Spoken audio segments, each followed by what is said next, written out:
ডাকসু নির্বাচনের দিন ঘোষণার শুরু থেকেই শিক্ষার্থীদের মধ্যে শঙ্কা ছিল ডাকসু আদৌ হবে কিনা। সেই শঙ্কা দুয়ারে এসে হানা দেয় সোমবার দুপুরে। রোববার বাম জোটের নেত্রী বিএম ফাহমিদা আলমের করা ঐক্যবদ্ধ শিক্ষার্থী জোট মনোনীত প্যানেলের জিএস প্রার্থী SM ফরাদের প্রার্থিতা চ্যালেঞ্জ করা রিটের রায় হয়ে উচ্চ আদালত থেকে ঘোষণা আসে ডাকসু নির্বাচন স্থগিতের।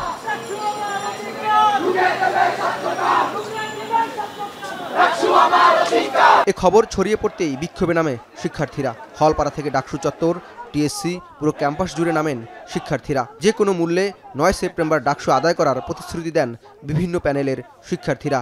ডাকসু বানচালের ষড়যন্ত্র রুখে দেওয়ার হুঁশিয়ারিও দেন ছাত্রনেতারা।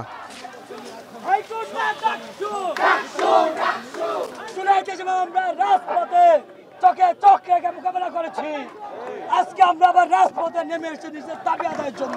যে কোনো ভাবে এই 9 সেপ্টেম্বরেই আদায় করতে হবে। এটা যেমন আমাদের প্রার্থীদের দায়িত্ব, একই সাথে আমাদের ভোটারদেরও দায়িত্ব। আপনারা দেখতে পাচ্ছেন যে এই ডাকসু ইলেকশনকে ঘিরে কত ধরনের ষড়যন্ত্র। ঢাকা বিশ্ববিদ্যালয়ের মেধাবী শিক্ষার্থীদেরকে আমরা অনুরোধ করব, ডাকসু বন্ধ করার জন্য যারা সামনে থেকে পেছন থেকে গুপ্ত অবস্থায় ষড়যন্ত্র করছে তাদেরকে রুখে দিতে হবে। স্পষ্টভাবে জানিয়ে দিতে চাই, এই ঢাকা বিশ্ববিদ্যালয়ের মাটিতে আগামী 9 সেপ্টেম্বর ডাকসু নির্বাচন অনুষ্ঠিত হতেই হবে, হতেই হবে, হতেই হবে। যদিও কিছু পর খবর আসে চেম্বার আদালত উচ্চ আদালতের রায় স্থগিত করেছে। এ সময় ক্ষুব্ধ শিক্ষার্থী ও স্বতন্ত্র প্রার্থীরা জানান, ডাকসু নিয়ে সিদ্ধান্ত হাইকোর্ট থেকে নয়, শিক্ষার্থীদের মধ্য থেকে আসবে।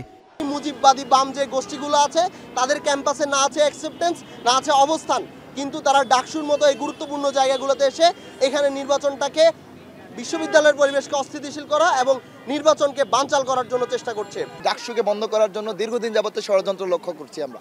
একই সাথে যেটি বলতে চাই যে একজন প্রার্থীর বৈধতা নিয়ে যে রিটটি করা হয়েছিল সেখানে পুরো ডাকসুকে রিলেভেন্ট রাখাটা, এটি আমি মনে করি যে এটি ষড়যন্ত্রের অংশ।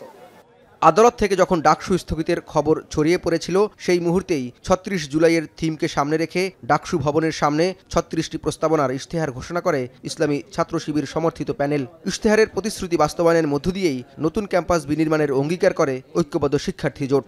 নিরাপদ ক্যাম্পাস, 2 আবাসন সংকটের সমাধান, 3 নারী শিক্ষার্থীদের নিরাপত্তা, 4 চিকিৎসা সুবিধা ও স্বাস্থ্যসম্মত খাবার, 5 উন্নত পরিবহন, 6 ক্যারিয়ার গঠনে পর্যাপ্ত তথ্য সেবা। আর 6টা জিনিস যেটাকে আমরা সবসময় নো বলবো, সেটার মধ্যে 1 নাম্বার হচ্ছে কর্তৃত্ববাদী রাজনীতি, নির্যাতন ও সহিংসতা, 2 গণরুম গ্যাসরুম কালচার, 3 বৈষম্যমূলক নীতি ও আচরণ, 4 মাদক ছিনতাই ও চাঁদাবাজি, 5 লাঞ্চের পরে আসেন কালচার, 6 ইসলামফোবিয়া ও সাইবার বুলিং। ডাকসু বানচালের সকল চেষ্টা ঐক্যবদ্ধভাবে প্রতিহত করার ঘোষণা দেয় শিক্ষার্থীরা। জাওয়াদ মাহমুদ, এখন, ঢাকা।